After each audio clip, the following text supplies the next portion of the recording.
I don't know. I just wonder how many books are around that people could learn from if something like this were to happen.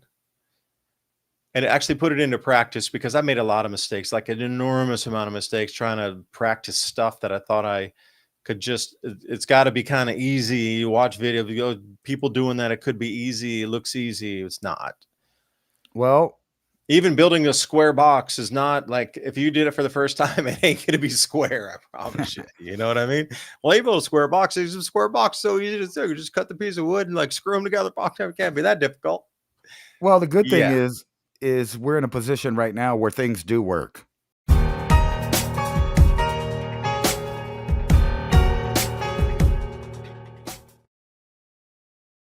The economy is working. You Yeah. can order You can things. draw down on a miter saw and make a perfectly clean cut, but in a situation, you're going to might be using a handsaw. Right. Well, what I mean is we have plenty of time to get water and food situated, at least for you, if it's stable enough to do that. And things like tomatoes and squash and like all of that stuff is easy. Chilies are easy. Hmm. A lot of these plants, you don't have to be no farmer, green thumb, or nothing. You just basically put it in the ground and give it water every day. It does the rest. Yeah, I fa- I've been looking at if I could make something. So today's book that I'm looking at is Pruning and Training, because it's coming to the time when I'm starting to think about might need to thin some stuff, and we're going to move. So the reason I was on this, you see that terrace right there? That's a piece of hog panel, yeah, a just flip it. 16-foot hog panel that you can fold over, and it's called HOG panel, and you can get that. It's two or three pieces of hog panel. So you get them. You put two stakes at the bottom just so it doesn't fling up like a spring, just to hold it there. You bend it over and then you equidistant them by the measurement, but they got to look the same going down. But you can grow an enormous amount of tomatoes and like whatever inside that thing. But we need to move this out away from our barn because it gets too hot. It retains too much heat in the summertime. So we're going to take that and put it in a different place. So my whole thing is like thinking about pruning today. That's where my mind is at, just on a daily level. Like think about people who aren't growing food or aren't like down into the ag stuff. Like what are they going to do? What are they going to Right. do? That's what I don't understand. Like, Oh, what are they going to do? They're not going to have food. That's, even out here, how would we? It's easy to grow peppers, but you can't live off that. I mean, no, that's we were just walking around the forest today. I vitamins. found acorns, hickory nuts, walnuts. Great, but still to get that out of the big green, like fibrous coating of a walnut and then get it out into the nut itself and then crack that and get that out, that takes a lot of calories. Like that's not an easy thing unless you got some mechanized process to do it. But with the walnuts that are coming down now, they're the fibrous green around them, looks like a lime almost. And then once you cut through that, you come down to what you consider the walnut nut that you need. And That's hickory what nuts are smaller, like to the flesh inside that thing. You almost need like a sewing needle to get the little bits of flesh out of it. Well, that's one of the main things that people need to do is invest in actual trees or things that live through the year and aren't just, because you might have a bad year. And if you have a good year, you should be, putting that stuff back. I mean, we're going to have to move back to that. Everybody used to have a whole, either a cupboard, at least a shelf of stuff that was pre-cooked, pre-grown, ready for the next year, just in case nothing grows. But yeah, a lot of those stuff is easy. I found okra is really easy. It might not be your favorite vegetable, but you just kind of throw it out there. Like it makes millions of seeds. So if you dump all of those seeds and mix it in the soil, a bunch of plants are going to grow. And a bunch of those plants are just going to keep growing it. And that's the kind you can just pick every couple of days and then it grows back throughout the summer and fall. It'll still grow late into the fall. And then, all of these lettuces and stuff, you need to set up your environment with stuff that people don't even recognize that is food. Like I have purple amaranth growing everywhere. It looks like some kind of landscaping plant. Everybody keeps saying, "Oh, that's pretty," but they don't know you It can is eat it. beautiful, those plants. Yeah. Yeah, you can eat it though. All the leaves, the stalk. I got hollyhocks, yucca. I mean, like all kinds of stuff that's food, but other people don't know it's food because they've lost the old ways. And somebody was Yeah, those talking leaves about too, you can eat those when they're growing. That's an amazing thing too. It's like a vegetable while it grows to the grain. right, and not only that, mesquite bush. If you live out in the desert, it puts out a little bean pod. The natives used to eat the pulp, not the seed itself, but you'd strip the bean Ah. pod off and eat the pulp, make all kinds of teas, or You can make flour out of it if you grind it long enough and mix it with other stuff. Somebody was talking about the boxes and the pocket gophers. All you need is that little, I think it's called landscaping fabric, or maybe that's not the name of it, but it has the little 1/2 inch squares, and you just lay that down under your box, and then curve the hole, and then fill in your soil and put the box in there, and you're not going to have no pocket gophers.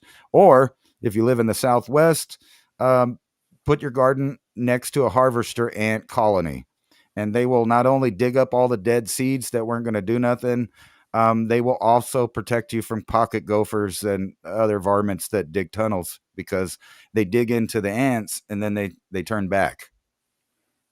Yeah, those things that pop out. Like when I went up to, when we were in Colorado, and I was walking back along that back neighborhood, and it was it was like two streets of houses, and then behind it there was nothing. It was just fields and then mountain going up there in the distance. And I was like, damn, dude, it's pretty sweet. But those gophers were popping up, and they're like came out of Prairie the dogs. hole, and like kind of looked at it. There must have been like this tall, maybe. Yeah, those are Are those prairie the same dogs. ones you're talking about?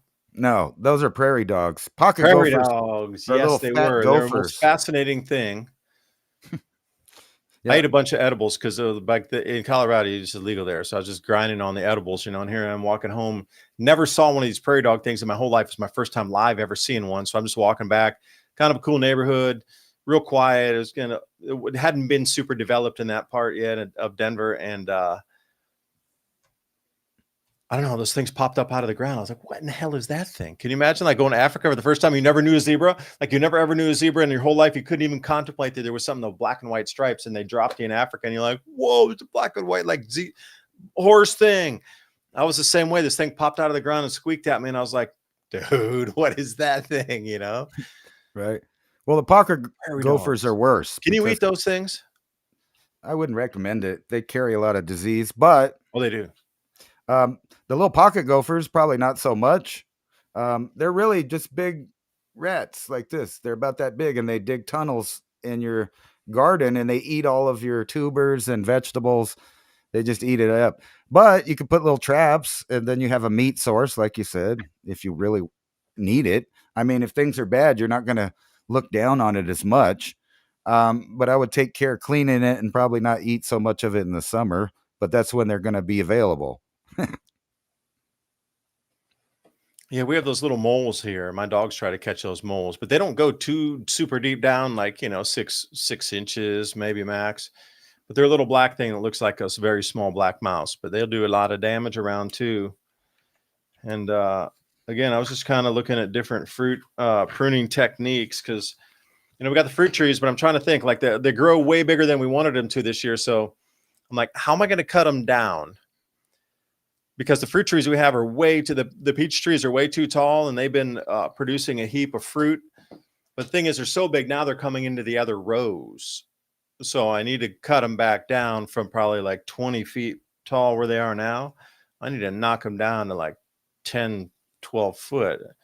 But I don't know how much it takes. Can I take 6 to 8 foot off of a tree across the whole top and sides to get it to form back in, or will that kill it? So I'm looking at these pruning techniques, and there's my prairie dog right there. Thank you for pulling it up.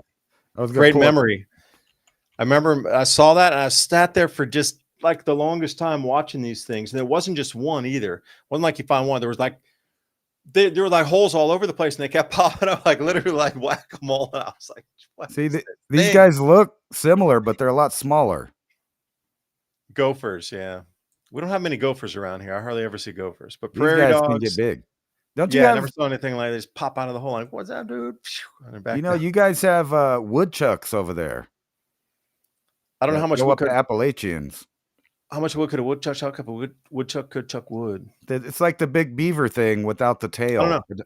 It doesn't have the beaver tail. They look like good eating. When I was in Maryland, they were fat woodchucks all over the place. Just woodchucks. And I was thinking, even when I lived at Andrews Air Force Base, there were little pockets in the inner city around, because it's in the city. So there's a city on each side of it, but in the cracks, in the little spaces between the neighborhoods, I found mulberries, blackberries, those little gross sour apples. I found all kinds of wildlife there. So there is food there, but most of the population is not going to know how to use it or get it. And they're going to be fighting in Baltimore while there's going to be people just to the east of them eating off the land. So the whole demographics of things change if anything happens too. Think about that. Here's your mulberries section right there. Yeah. Mulberries. Those are fast growing trees too. Only prune them in midwinter or early winter when fully dormant to avoid bleeding, meaning when you cut a branch, it'll just like profusely water will ooze out of that thing. Older trees, however, may still bleed copiously, meaning at a tremendous amount if you hack a big branch off, even old trees. Remove dead and diseased branches because, as Ransom said, they are a treat and a treasure, and they are super, super easy. The two easiest trees to get cuttings from and grow again are figs and mulberries. Yeah, no kidding. Those are the two easiest trees to grow ever. Like you literally just cut something off that has a little bit, stem on it with some leaf and put it in a pot and a new fig tree will grow out of that. The same with mulberries too. If you take the right size stem cutting, about the size of a pencil thickness and cut it maybe a foot long or so, and then just put it in some dirt and maybe put a plastic bag on it for the first or some kind of thing to capture the moisture for the first week or so. Like that thing, you just start growing a whole new tree out of just twig cuttings. Well, I know that a Fruits mulberry are very valuable. The figs and the mulberries are incredibly valuable.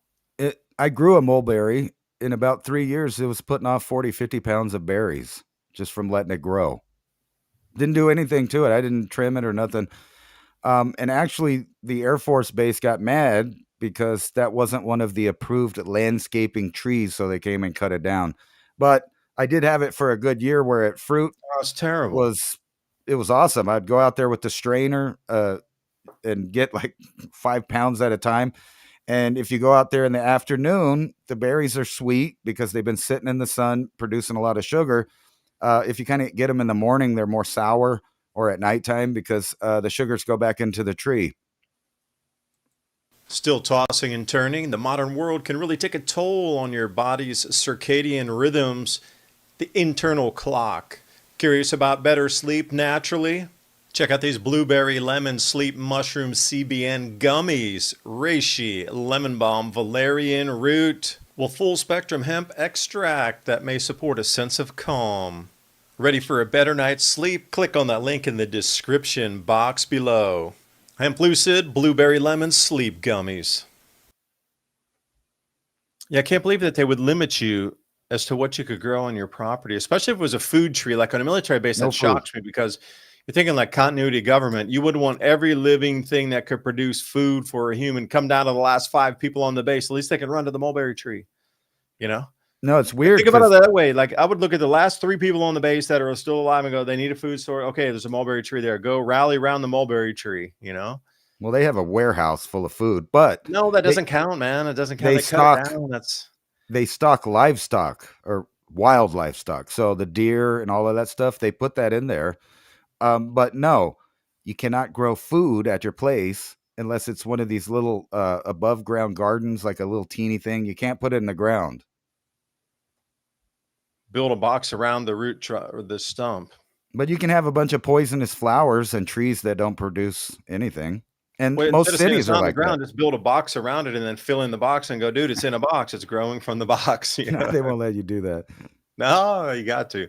Hey, I'm playing by the rules now. Build a box around the tree. It's weird that a lot of municipalities have been going that direction over the years too, where you can't grow food inside the city limits. You can't have tomatoes or things like that. It's bizarre. And why would they do that? They don't want you to have your own food source. Somebody said that you missed the chance to sing the Mulberry Bush song. I don't know a Mulberry Bush song. Can anybody look that up? I don't know what the Mulberry Bush is. You can stick mulberry twigs. Where do you want me to stick those mulberry? You stick your own mulberry twig, man. And fire ant nests and it will grow. Really? Really? That's important because I got fire ant nests all over my field. And some years are worse than others. This year it really wasn't too bad for fire ants.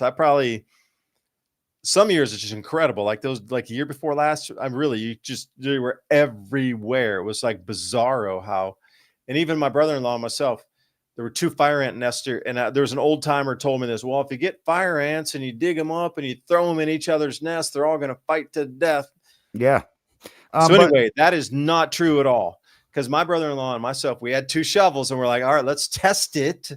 So we each took a big old scoop out of each nest, and then we walked over, and then like quickly, so they don't crawl up the shovel, and make sure your feet are out far enough. The shovel is away from your feet, and then we dumped both nests in each other's nests, and they kind of walked away from each other. They didn't even fight. And I'm like, that's weird. Or maybe it was the same nest that was popping out in a different location, so they actually knew each other. Yeah. One of the two. I still don't know. Because I heard the same thing, put them together, and that just didn't work. But planting the mulberry in a fire ant nest, that's a good idea. I don't know about the need to do that. You don't want to mess with the ants on your tree. However, well, they'll go away the following season or where they're not going to stay there forever. Like they abandon those nests and move to different locations.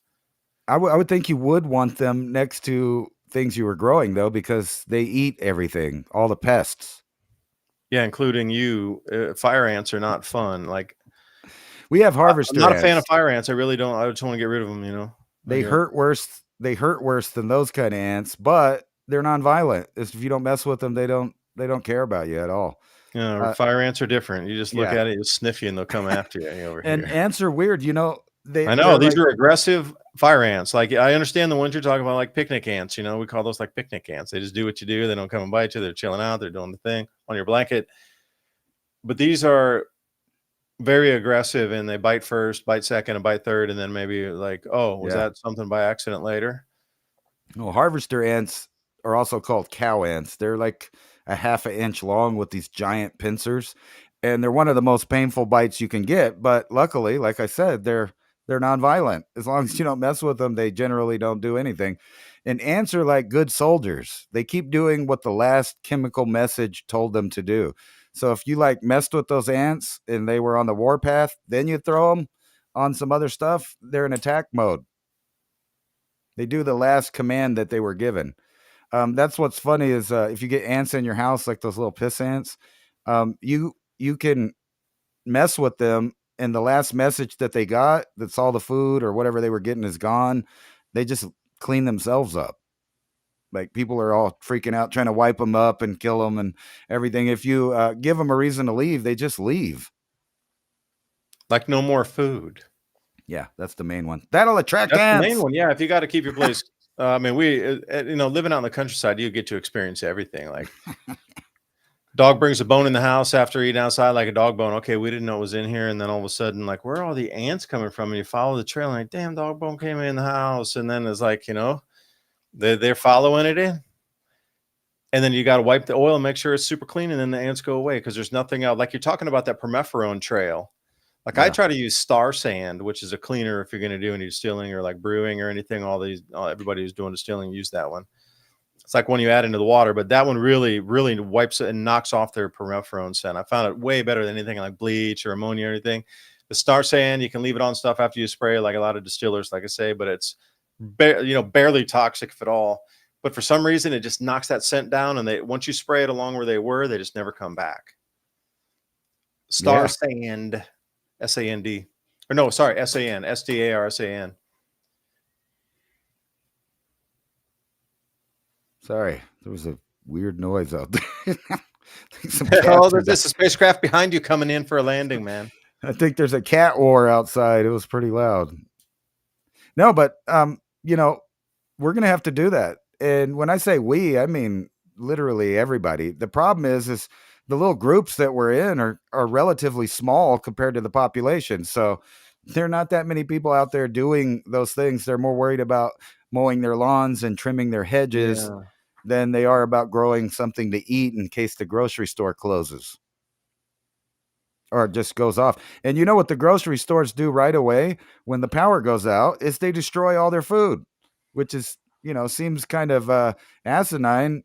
If you think about, they don't know whether the power is going to come back on or not. Yeah, so if you don't know how to trellis any raspberries, here's a good idea for you. Like that first one down a mid-page that said post and wires down from there. That's like one row. If you can understand that one row principle, then you can put another row. Like we made the mistake also putting them in. We didn't leave enough room for the riding mower to go through them. was just push mower. But by the time, those things are overgrowing, and if you don't get them inside the wires correctly, even when you're push mowing, you're going to get stabbed by a bunch of thorned. And thanks for the comment about the thornless blackberries. But we planted those, and they're pretty prevalent. We got yellow raspberries, red raspberries, and black raspberries. But if you can wire that row out and put my number one thing, enough distance between the rows. Don't put them in so when you're walking through, you're going to get stuck everywhere. I'm talking like not 6 feet, but like 10-foot spacing on them would be great if you got the space. Please remember civilizationcycle.com, and also buy me a coffee /civilization cycle.